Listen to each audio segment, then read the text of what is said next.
ബാലരാമപുരത്ത് ട്രെയിനിൽ നിന്നും വീണ് ഒരാൾക്ക് പരിക്ക്. ബാലരാമപുരം വെല്ലിക്കുളം സ്വദേശി ബാബുവിനാണ് പരിക്കേറ്റത്. മുൻ റെയിൽവേ ജീവനക്കാരനാണ് ബാബു. റെയിൽവേ ടണലിന് സമീപത്തെത്തിയപ്പോഴായിരുന്നു ബാബു വീണ് കിടക്കുന്നത് കണ്ടത്.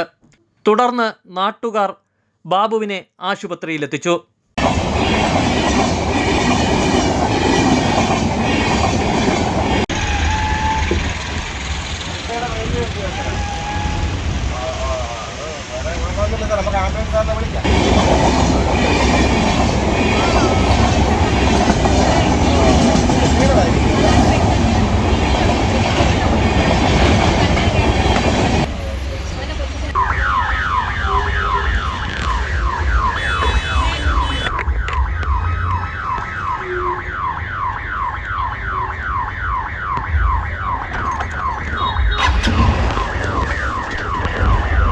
വീഴ്ചയിൽ ബാബുവിൻ്റെ തലയ്ക്ക് പരിക്കേറ്റിരുന്നു. ബാലരാമപുരം പോലീസ് തുടർ നടപടികൾ സ്വീകരിച്ചു വരികയാണ്.